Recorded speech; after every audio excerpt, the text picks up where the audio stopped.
Hi, everyone. Thank you so much for joining us for Interior Wellness Festival.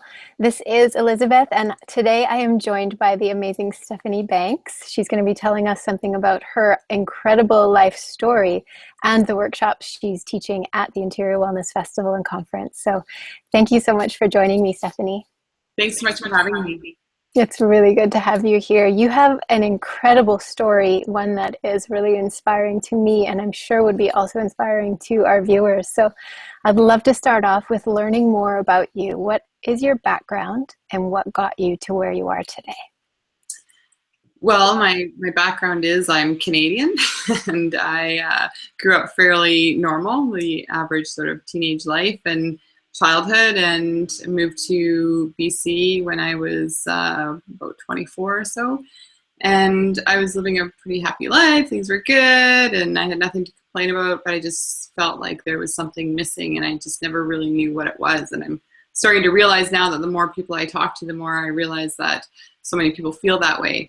And there's this sort of something burning inside, and I had no idea what it was. But in 2012, it became very clear that what I was missing was a lack of clear connection to the non-physical realm, to the world of spirit, to our guides, to our teachers, to those that are all around us that we can't see but we feel. I was missing that connection, or I wasn't really missing it. I wasn't in tune with it. I wasn't in alignment with it. And how I found it was through a pretty severe mountain biking accident that I had in Whistler, where I smashed into a rock wall and fell into a gully with my mountain bike on top of me, and had what many would call a near-death experience. So basically what happened after that accident, I was in the recovery phase, and I was at a bit of a loss what to do in terms of keeping myself busy and not feeling sad and depressed and feeling sorry for myself. So I decided that I would find some solace in writing. So I sat down to write, and to make a really long story short, it was through my writing that I realized that I had a very clear and open connection to the other side, because I started to channel messages from my mom, who had passed away in 1996. I was channeling messages from guides that were there to share their insights and their knowledge. And it came as such a surprise and a shock to me, but it was also very warm feeling. It was very real feeling. It was that feeling that I was missing was now there, and I just needed to come to terms with it and start to grasp the immensity of what was happening. And I began to share with others outside of my family and close friends. And within a year or so, I realized that these messages were were having such a huge impact on other people that I had to come out of the closet, let's say, and begin to really share what I was experiencing and be part of a larger movement than myself, to be part of allowing people to tap into that self-empowerment and that feeling of oneness and that feeling of unity and that feeling of grandness, and that life isn't such a serious event. It's an experience that we're having, and it's all in our perception of how we choose to experience it. I'm kind of digressing a little bit, and I could go on, and this is why I'm so passionate about it. My objective by speaking with you and doing fantastic events such as Interior Wellness Festival is to really just be there as a support for others and share the knowledge that I've been so fortunate to connect with and be one with everyone. Thank you, and I certainly appreciate that you share what you have to offer and your gifts. And I'm struck by so many things that you just said. I just have goosebumps head to toe.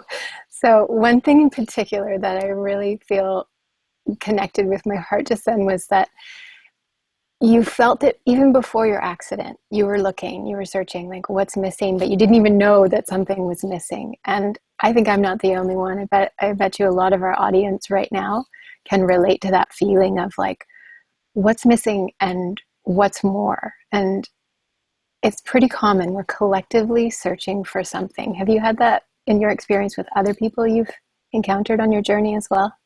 Definitely. It's the driving force behind doing what I'm doing aside from a career as a landscape owner and, you know, a mother. And this is the passionate side of me coming out. Not that I'm not passionate about those other things, but what we're talking about is bigger than those things. It's bigger than the jobs that we have and the friendships that we have and the relationships that we have. Those are important, obviously, and those are part of it, but it's bigger than that. And it's tapping into that feeling that is almost unexplainable. That is what brings us together. It's that heartfelt connection that you can't really put into words. And for me, having the desire to share the gifts that I've come with is my service to others. It's my way of being a contributing, supporting factor in this universe that is there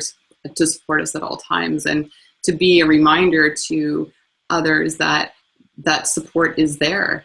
It's supported to such a degree that it supports the, let's say, seemingly negative perspective that we choose to take on things. So my objective and my goal and my desire is to help others change their perspective on life, change their perspective on situations and experiences to such a degree that they begin to reap the benefits and they begin to tap into manifestation and synchronicities and all those magical things that take place that then create abundance for us. That's fantastic and so important to remember.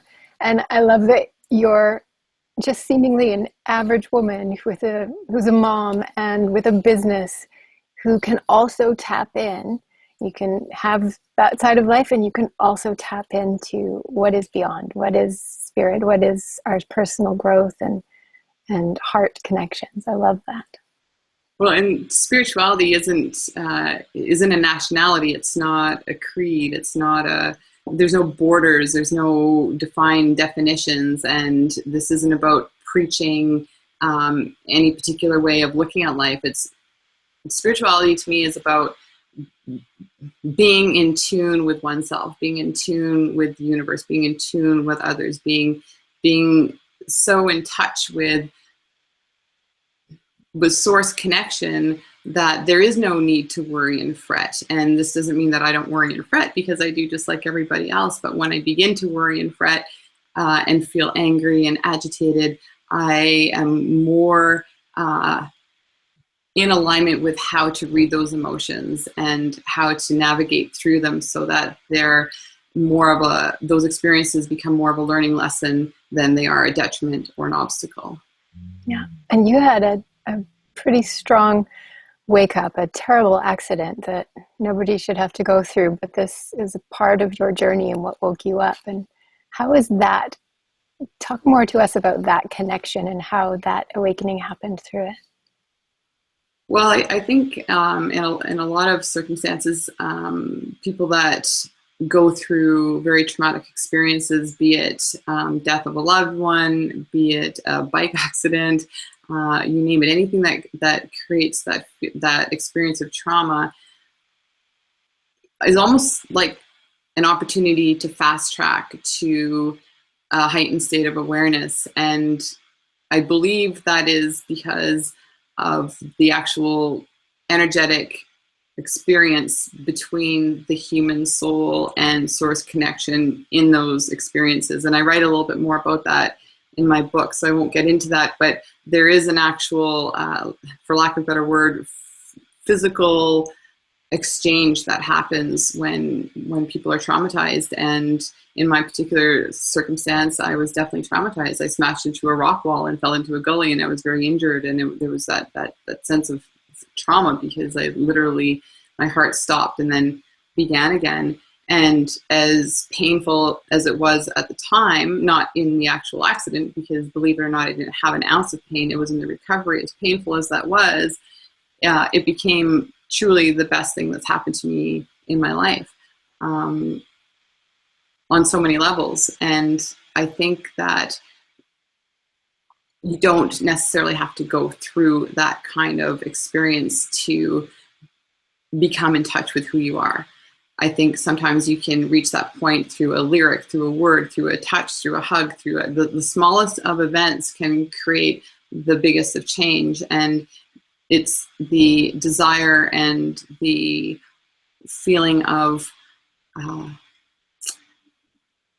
wanting something more that brings that about, if that makes sense. And that doesn't need to be on a conscious level. For me, I just knew it on a subconscious level and on a deeper level that I couldn't really explain. But the timing was right, that it was like, okay, you know what, now is the time. You need to wake up and smell the roses. And that's basically what happened. But it's also been, I wanted to sort of emphasize, it's always also been, it's not like all of a sudden, just because I was privy to such amazing knowledge and insight and loving kindness from our guides on the other side, that I all of a sudden knew what to do with it all. It was like being handed an abundance of information and reading it, and at first it all being words, but then beginning to digest it and then implement some of the lessons and teachings, beginning to live it on a regular day. That's what has brought about the change, not so much the actual information. So that there's a bit of work involved. There's some homework that needs to be done to be able to achieve the kind of life that I'm talking about. So true. And we all have access to this. Like you said, it's there. We don't have to undergo something really traumatic.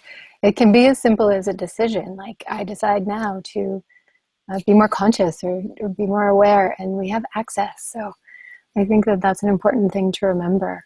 And you have this extra access. You mentioned the word channel, and there might be some people in our audience who don't know what that means yet. So I'd love it if you talk to us more about that.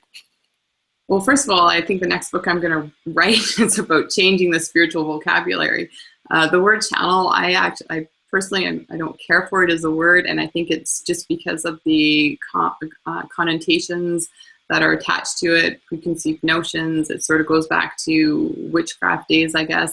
But essentially, the word channel is the best to describe what I do and what many other people do and what anyone can do, is to, when you're channeling information, basically you're receiving information from a telepathic source, is the best way that I would describe it. It's receiving information and either putting it to paper or verbally expressing it through words, through art, through music, in such a way that the information you're receiving is coming straight from your higher self. It's coming from that part of you that is connected to source, to God, to whatever word you choose to use. It really doesn't matter. The point is that larger intelligent force that's out there, that's driving the momentum, that's moving, that's the moving part. We're the moving parts of something bigger, and channeling is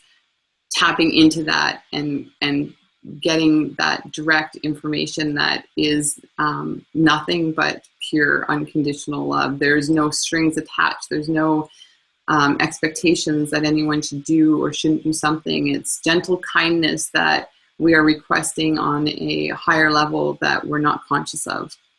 Does that make sense? Absolutely. It makes me think of times when I'm really relaxed and I get ideas and I don't know where they're coming from. The thoughts and ideas of things that I feel like I should write down, but it's generally when I'm really relaxed. And I bet you there's people watching also who, have you had a time where you're just out for a walk and you get thoughts or ideas and you're like, where's that coming from? Because it's really creative in those moments just before you fall asleep. So I think a lot of people experience this kind of thing, but don't really know how to fully tap into it. Well, I think it's about allowing, just like when it's happening, just allow it to come. If you're having an amazing thought that you're thinking, wow, that sounds really cool, write it down, pull out your phone and voice note it, or just, start experimenting with it. And another reason why I'm channeling to the public isn't because I like to sit there and watch myself with my eyes closed and feel kind of goofy. It's because people afterwards are then tapping into their own channel. They're going home and they're writing. They're going home and sitting. I've got one guy who sits in his shed every night and he's starting to channel, and he's now he doesn't need anyone else to facilitate it. And although it's nice and you can, and it sort of makes the pot that much more abundant, but to be able to tap into it yourself is something really special, and it's available to all of us. There's no, I'm not any more special than anybody else. I just happen to bang my head a little bit too hard. But it's amazing to see that happen in people, to see that transformation, and to see them connect in their own way. Yeah, and sometimes we just need to be reminded or told that we have that ability. So something like your workshops that you have coming up at the conference, those are a perfect place for people to connect with you and to learn more from you and how to tap in themselves. So I'd love for you to tell us more about the workshops that you're doing. One is creating a spiritual practice for women, and then the other one is Creating authentic power. authentic power. So let's hear about those.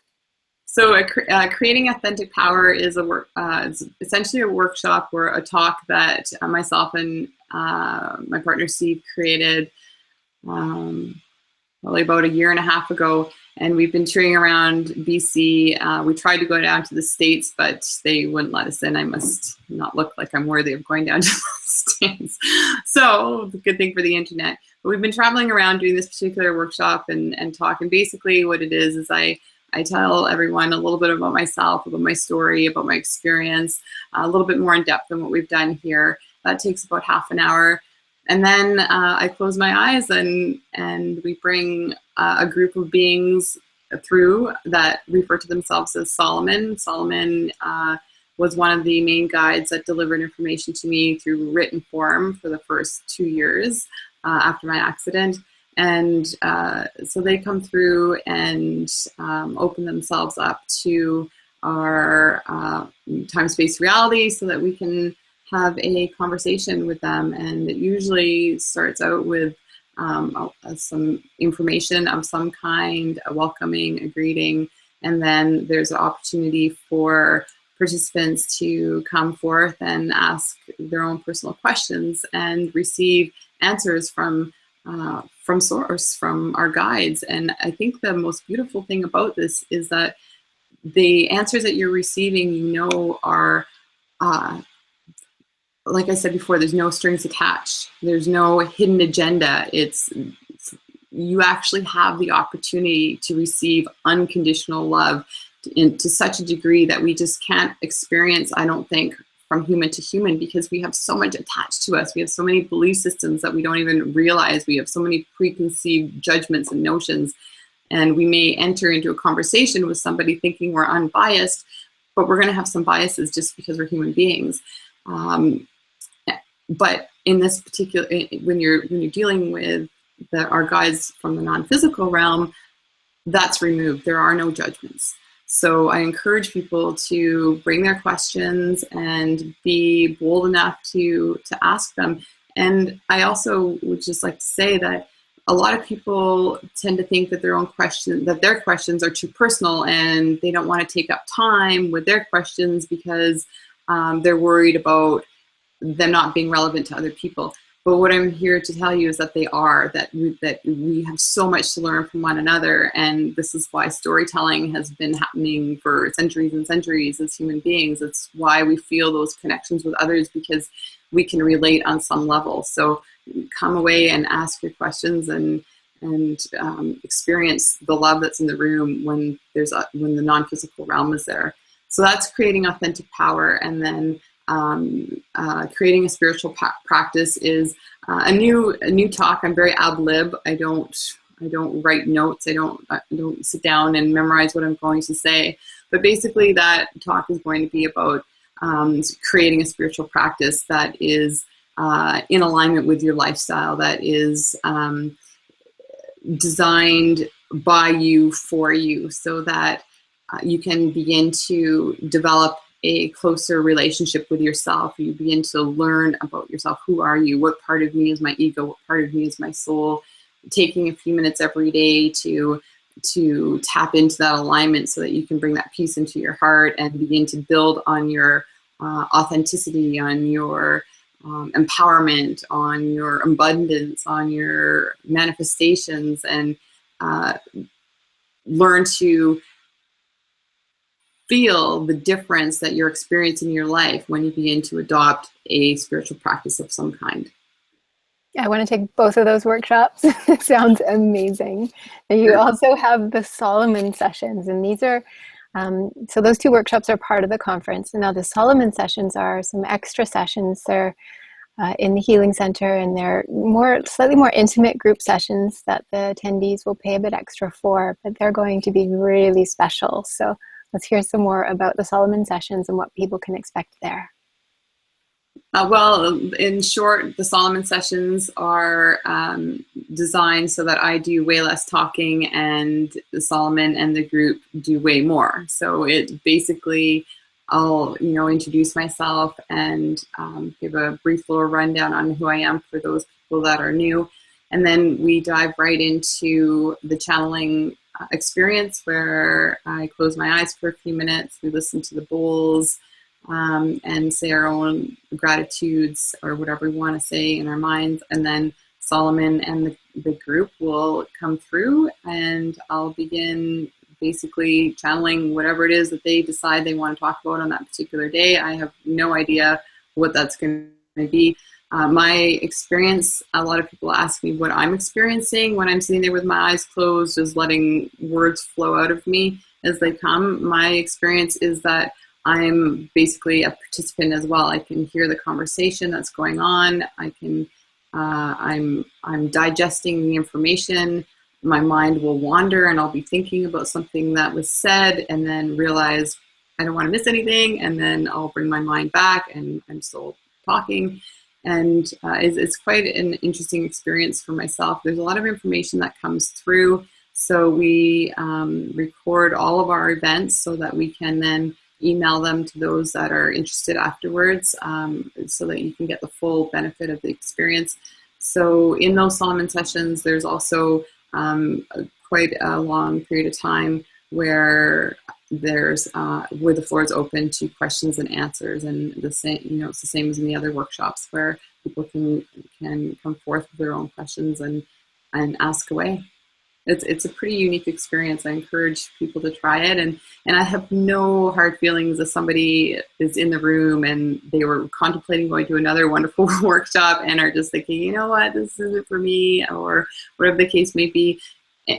Feel free to leave the room. I will not be hurt. It may not be for everybody, but it might be just for you. So I encourage you to at least try it. Yeah, I think people will be tapping in and realizing, like, this is amazing information, and you'll have people following you around all weekend from one workshop to the next. So I apologize. My light has gotten really dark, so I'm disappearing into the darkness. Oh, I didn't notice. Good. So you have these workshops, you have the Solomon sessions, but you'll also be there at the festival for people to just come and talk to you and connect with you. And you have a book as well. Is that right?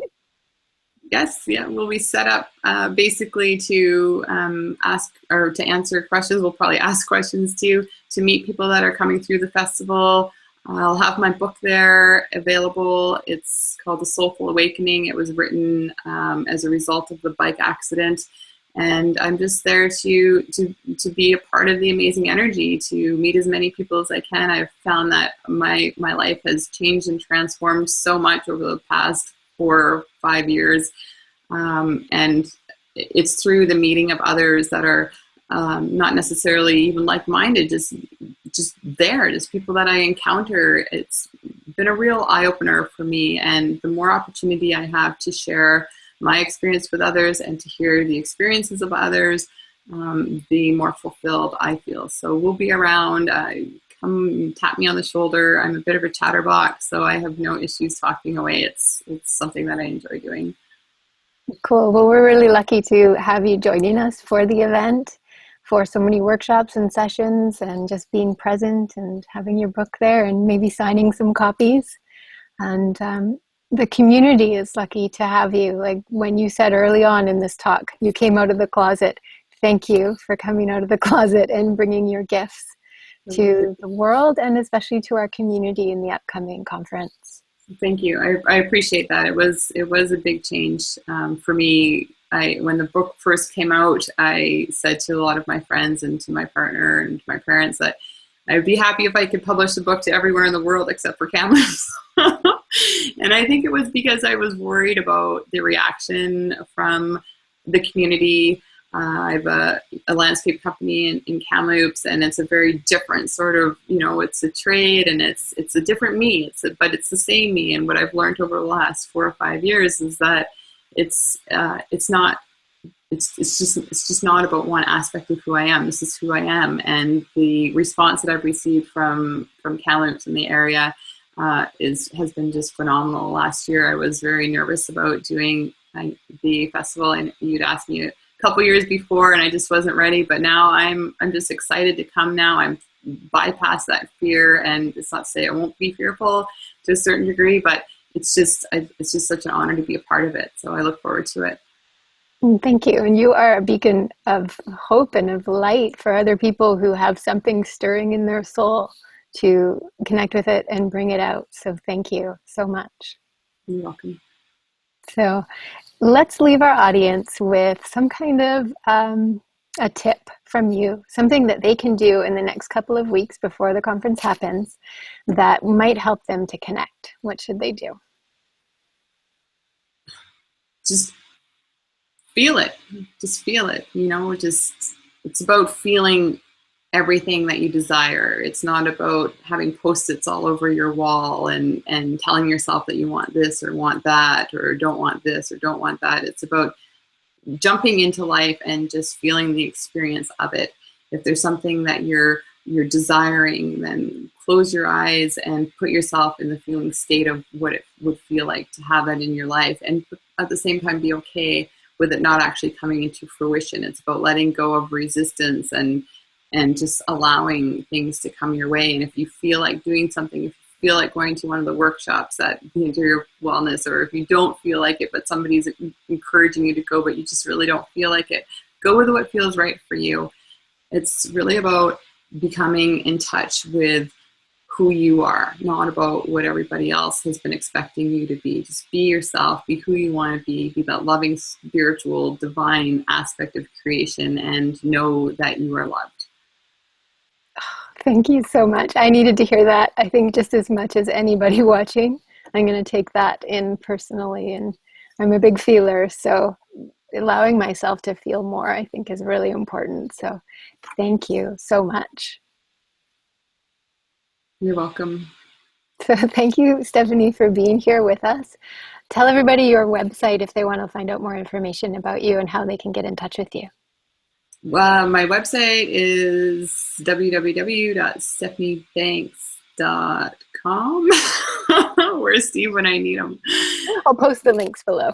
Yeah, you'll find me, Stephanie Banks. I'm on the web. You'll see me, BANKS, and I'm around. You'll find me on Facebook. You'll find me on the internet. You'll find me at the Interior Wellness. You'll find me in the Art We Are. You'll find me walking down the streets of downtown Kamloops because I now moved downtown. All right. So thank you so much, Stephanie. I'm just so thrilled that you spent this time, and I am honored to know you and excited to seeing you at the festival and conference. And thank you everyone for tuning in and listening to this. We are excited to see you at the festival and conference. There's so much to take in. So we'll see you there, and thank you so much for watching. Bye. Bye.